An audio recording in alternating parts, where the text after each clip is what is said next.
जैसे कि बच्चों आपने देखा है, अपने बोर्ड पे लिखा है अंकगणित की आधारभूत प्रमेय। आज हम अंकगणित की आधारभूत प्रमेय जानेंगे। तो इसको पहले पढ़ते हैं अपन। प्रत्येक भाज्य संख्या को अभाज्य संख्या के गुणनफल के रूप में व्यक्त किया जा सकता है तथा यह गुणनफल अभाज्य गुणनखंडों के आने वाले क्रम के बिना अद्वितीय होता है। तो आपने एलसीएम तो आता है आपको। गुणनखंड क्या होते हैं? आपके पास पूर्णांक, धनात्मक पूर्णांक आपने पढ़े होंगे। धनात्मक पूर्णांक, तो धनात्मक पूर्णांक आपके जो होंगे वो दो प्रकार के होंगे, या तो वो भाज्य होंगे या अभाज्य होंगे।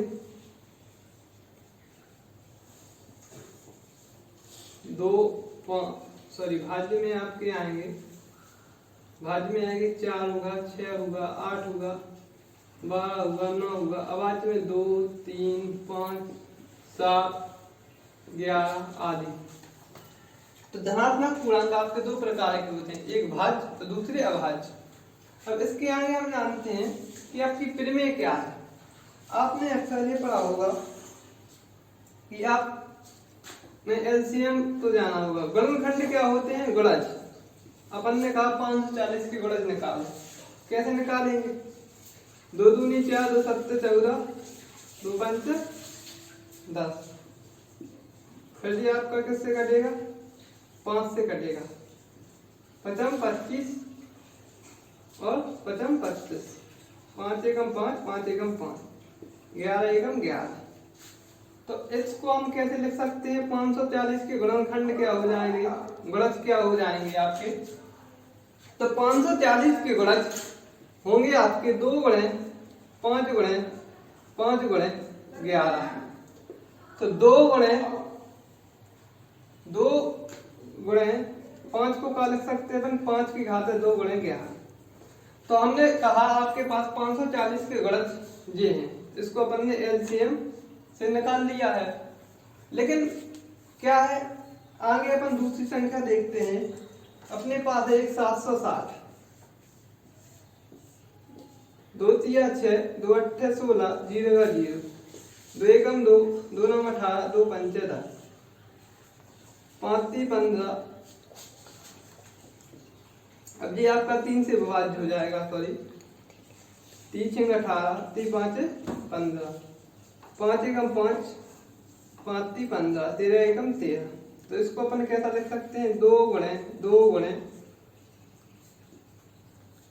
3 गुणे 5 गुणे 13। अब इसको अपन लिखेंगे 2 गुणे 3 गुणे 5 गुणे 13। तो अपन ने इसमें क्या पढ़ा है? प्रत्येक भाज्य संख्या को अभाज्य संख्याओं के एक गुणनखंड के रूप में व्यक्त किया जा सकता है। 540 क्या थी? भाज्य थी। भाज्य क्या कहलाती है? जो दूसरी से विभाजित हो जाए। 540 को अपन 2 से विभाजित कर सकते हैं, 5 से भी विभाजित कर सकते हैं। तो अपन ने 540 एक कैसी संख्या है? भाज्य संख्या है, क्योंकि ये दूसरे से विभाजित हो जाती है। लेकिन इसके जो गुणनखंड है वो कैसे हैं? अभाज्य है। 2 आपके पास क्या है? अभाज्य है, वो 2 के अलावा किसी से नहीं कटता है। 5 क्या है? अभाज्य है, जो 2 के अलावा किसी से भी विभाजित नहीं होता, सॉरी 5 के अलावा किसी से विभाजित नहीं। 11 किसी के 11 से ही कटता है, इसके अलावा किसी से भी नहीं कटता है। तो उसमें यही लिखा है कि प्रत्येक भाज्य संख्या को अभाज्य संख्याओं के एक गुणनफल के रूप में व्यक्त किया जा सकता है। तो 540 एक अपनी भाज्य संख्या थी, इसको अपन ने क्या अभाज्य संख्या के गुणनफल के रूप में व्यक्त कर दिया है। और 760 भी एक अपनी क्या है? भाज्य संख्या है, इसको भी हमने क्या किया? अभाज्य संख्याओं के गुणनफल के रूप में व्यक्त किया है। अब हम आगे जानेंगे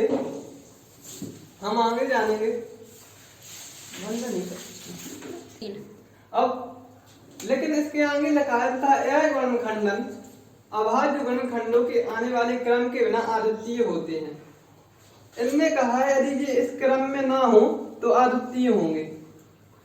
अब क्यों होंगे? 2 तो एक अद्वितीय है ही, जिसके समान कोई दूसरा ना हो। लेकिन 5 क्या है? अद्वितीय नहीं होगा, क्योंकि इसके अद्वितीय दूसरा आ गया 5। यदि इसको हम क्या लिख देते हैं 2 गुणे 5 की घात है 2 गुणे 11, तो ये अद्वितीय होंगे क्योंकि 2 एक ऐसी संख्या है, कोई 2 एक ही है इस क्रम में, 2 क्या है एक ही है। 5 क्या है अद्वितीय है, 5 एक संख्या बनी है 5 ही बोलते हैं, कोई दूसरे को 5 नहीं बोलते हैं कि 6 बना है उसको हम 5 बोल दें। अद्वितीय है जिसके समान कोई दूसरा नहीं। 11 क्या है एक अद्वितीय है, लेकिन क्रम के बिना अद्वितीय होते हैं। इसको हम 2 लिखते हैं तो ये अद्वितीय है।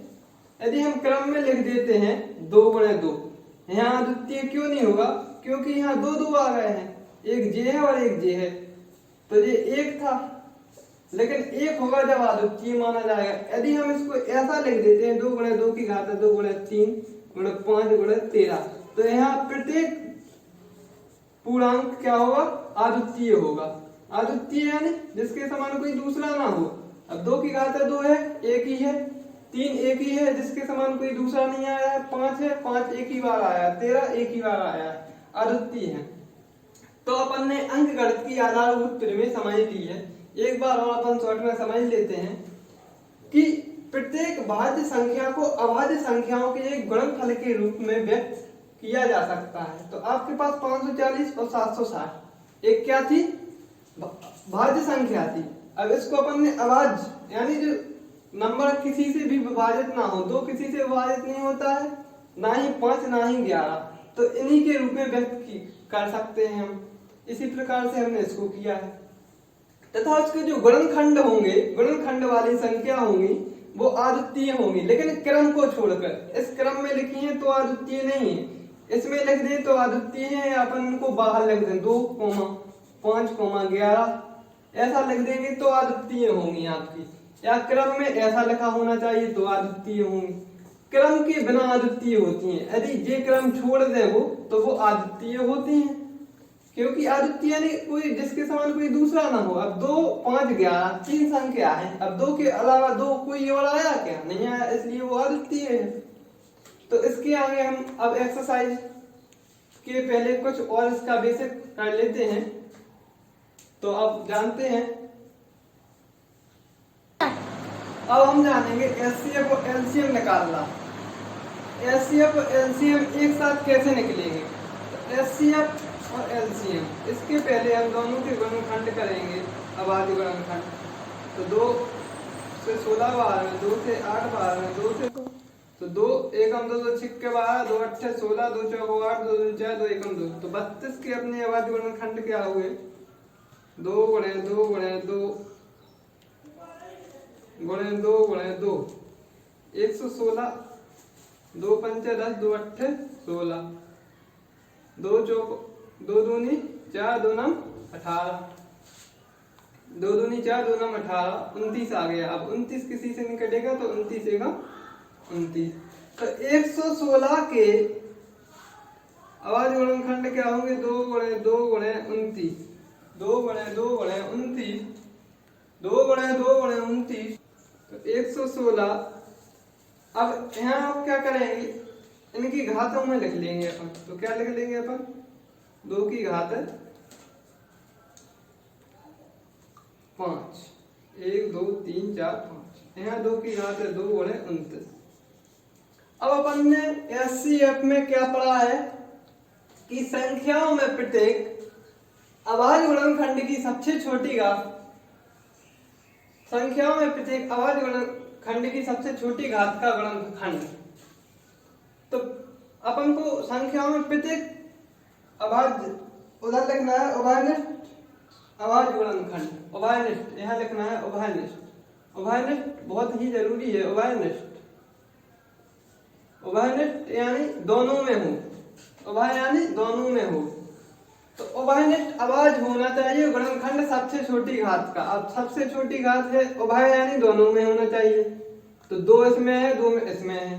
अब सबसे छोटी घात कौन की है 2 की है, तो इसका एचसीएफ क्या होगा 2 की घात 2 यानी 4। अब एलसीएम में लिखा है संख्याओं में संबद्ध प्रत्येक अभाज्य गुणनखंड की सबसे बड़ी घात, प्रत्येक अभाज्य गुणनखंड की सबसे बड़ी घात। तो प्रत्येक संबद्ध प्रत्येक अभाज्य खंड, देखो जी 2 की घात 5 है, 2 की घात 2 है, तो अपन क्या लेंगे 2 की घात 5, अब इसके अलावा जो बचेगा वो ले लेंगे, जिसकी घात नहीं है 29।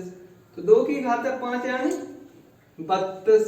2 गुणे 2 गुणे 2 गुणे 29।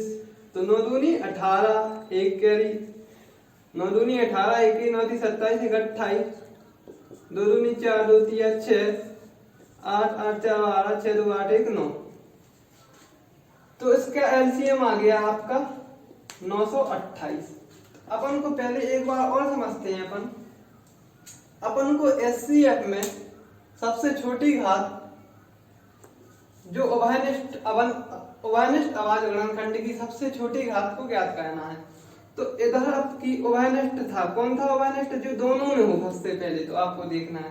यदि यहाँ 2 संख्या होती तो 2 को लेते, तो उभयनिष्ठ 2 की घात है 5 है, 2 की घात है 2 है। अब उभयनिष्ठ 2 है इनमें, अब इनमें सबसे छोटी घात किसकी थी? इसकी, तो हमने उसी को ले लिया। इसके अलावा जिसकी फैक्टर दोनों में होना चाहिए वो उस संख्या को, एक ही थी दोनों में तो अपन ने एक ही को निकाल लिया सबसे छोटी घात वाले को। एलसीएम आया तो एलसीएम में अपन को संबंध प्रत्येक अभाज्य गुणनखंड की सबसे बड़ी घात, प्रत्येक अभाज्य गुणनखंड की अपन को सबसे बड़ी घात लेनी है। 2 की घात है 5, 2 की घात है 2। अब इसमें सबसे बड़ी घात थी 2 की घात है 5 तो ले लिया। अब 2 की घात है 2 नहीं लेंगे अपन, सबसे बड़ी ले लेंगे। इसके बाद 29 है, 29 में एक ही है तो 29 ले लेंगे। तो इसका एलसीएम ये निकला। अब अपन को आंसर अपना चेक करना है कि हमारा आंसर सही है या नहीं है। तो अपन आगे देखते हैं आंसर हम कैसे चेक करेंगे। तो दोनों अपन लिखेंगे ए गुणा बी बराबर एचसीएफ गुणा एलसीएम ऑफ ए बी। तो एक संख्या 2 संख्या है आपके पास या 3 है, तो अपन के पास 2 थी तो ए गुणा बी तो 32 गुणा 116। HCF of A B, HCF of A B क्या है 4, एलसीएम ऑफ ए बी क्या है 928।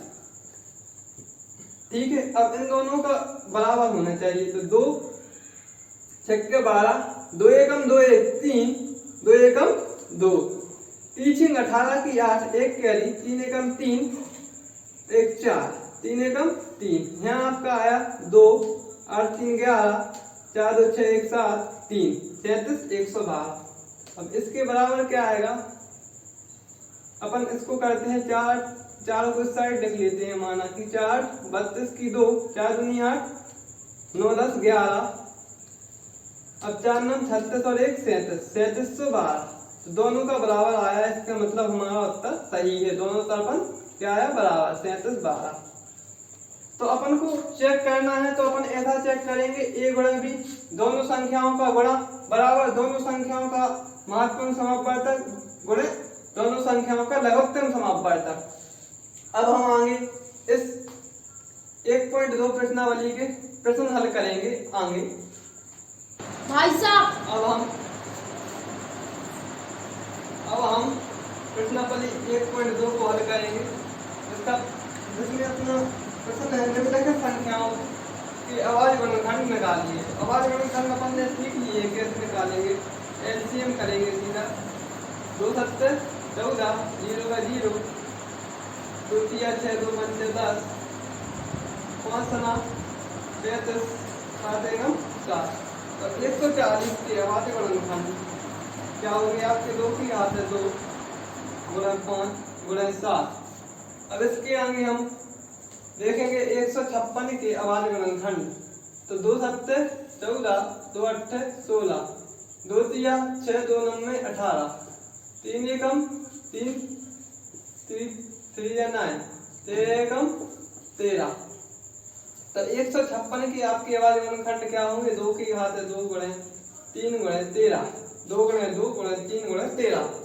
अब 3825 इसके अभाज्य गुणनखंड अपन निकालेंगे। अब ये आपका कटेगा नहीं 2 से, इसको अपन काटते हैं किससे?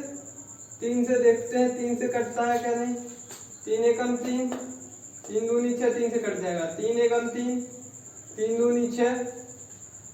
अब क्या बचा? 2 3 7 21, 3 5 15, 3 चौका 12, 3 दूनी 6, 3 5 15। अब इसके आगे अपना 3 से नहीं कटेगा, 5 से काटते हैं। 5 और 4 पचम 25, 5 एकम 5, 5 9 35, 17 एकम 17। तो 38 से 225 के आपके अभाज्य गुणनखंड क्या होंगे? 3 गुणे 3 गुणे 5 गुणे 5 गुणे 17। यानी आप ऐसा भी लिख सकते हैं 3 की घात 2 गुणे 5 की घात 2 गुणे 17। तो 3825 की अभाज्य गुणनखंड 3 गुणे 3 गुणे 5 गुणे 5 गुणे 17 यह होंगे। अब आपका अंतिम प्रश्न है चौथा और पांचवा, आप अपने खुद से करेंगे। इसके अंत में 5 जितनी। अब अपन अपना प्रश्न नंबर 3 के 2 प्रश्न हम करने जा रहे हैं। तो अपन को इसमें क्या निकालना है कि अपन को इसमें निकालना है अभाज्य गुणनखंड विधि द्वारा प्रत्येक प्रश्न में एलसीएम और एचसीएफ ज्ञात कीजिए। महत्तम समापवर्धक और लघुत्तम समापवर्धक ज्ञात करना है। तो इसके लिए अपन को सबसे पहले अभाज्य गुणनखंड करने पड़ेंगे 12 के। तो 2 छक्के 12, 2 तिया 6, 3 एकम 3। अब यदि अपन 15 के करते हैं तो आपके क्या आएंगे? 3 5 15, 5 एकम 5। 16 के अभाज्य गुणनखंड करते हैं तो क्या होंगे आपके? 2 8 16, 2 चौको 8, 2 दूनी 4, 2 एकम 2। अब यहाँ पर लिखते हैं 12 के। 12 बराबर 2 की घात 2 गुणे 3, 15 बराबर 3 गुणे 5, 5 गुणे 3 लिख लेते हैं। और 16 बराबर आपके पास क्या है? 16।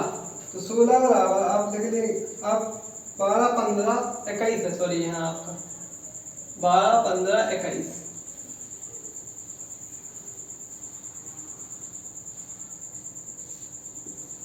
3 7 21, 7 एकम 7।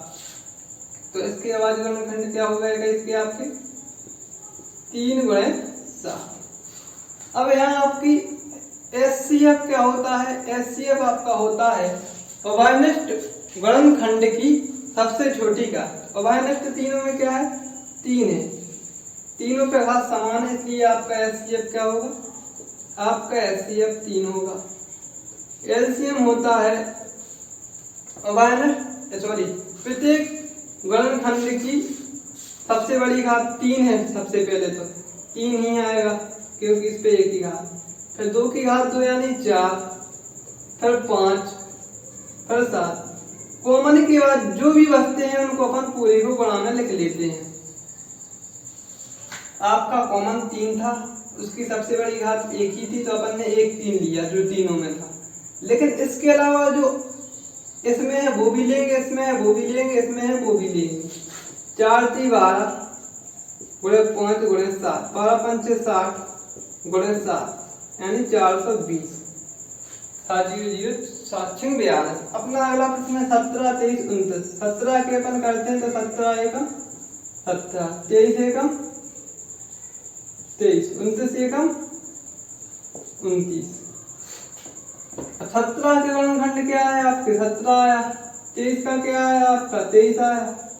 29 का क्या आया आपका? 29 आया। अब इनमें आपका एचसीएफ क्या होगा? ऐसी स्थिति में जहां आपके अभाज्यनिष्ठ गुणनखंड ना हो, यहाँ कोई है नहीं कॉमन, तो उसमें ऐसी स्थिति में आपका एचसीएफ 1 माना जाएगा। और एलसीएम क्या माना जाएगा? इन तीनों का गुणा 17 गुणे 23 गुणे 29। आप इन तीनों का गुणा करेंगे तो आपका कितना आएगा? आप इन तीनों का गुणा करते हैं तो 11,339 आता है। तो आपका प्रश्न नंबर 3 के 2 प्रश्न हल हो गए हैं। इसी तरह आपका तीसरा प्रश्न है जिसको आप हल कर लें। अब हम अगला प्रश्न इसके बाद हल करेंगे। आपका अगला प्रश्न है, इसको अपन साफ कर लेते हैं, इसके बाद अपन अगला प्रश्न हल करते हैं। आपका अगला प्रश्न है कि एचसीएफ आपको क्या दिया गया है?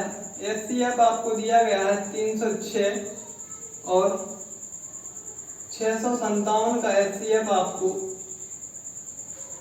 9 दिया गया है, 9 दिया है। इसके अलावा आप आगे देखेंगे 657 का HCF आपको नो दिया है। आपको LCM ज्ञात करना है। LCM क्या करना है? 306 और 657 का LCM ज्ञात करना है। तो अपन ने पढ़ा है कि दोनों संख्याओं का हल डालते हैं अपन। दोनों संख्याओं का गुणनखंड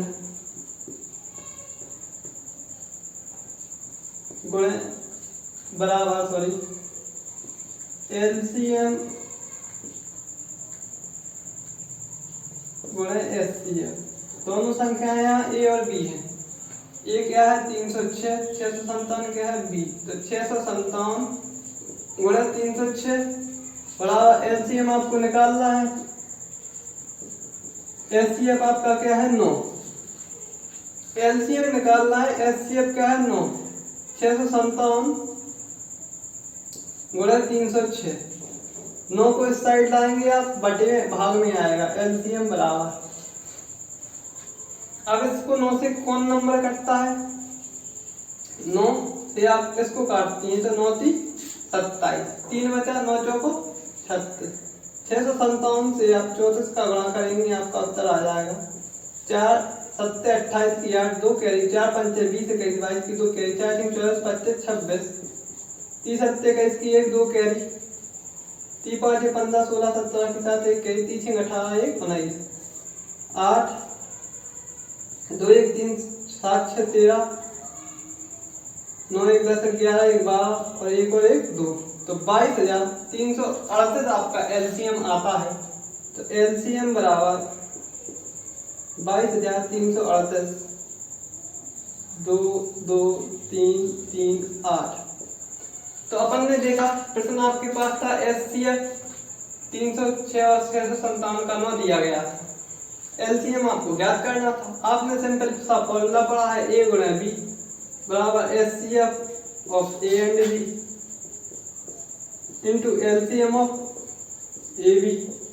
आपको A और B का LCM निकालना था। A और B का मान दिया गया था तो हमने यही रखा है, LCM गुणे HCF रख लिया है। LCM निकालना था। LCM यदि हम x मान लेते तो हम लिख देते x बराबर, लेकिन हमने LCM को LCM ही माना और हम 9 को इस साइड लाए, भाग में चला गया, आपका उत्तर D आ गया। अब अपन अगले प्रश्न जो इस पाठ के शेष रह गए हैं वो अपन अगले वीडियो में करेंगे।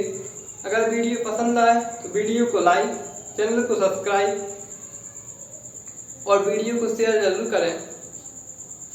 धन्यवाद।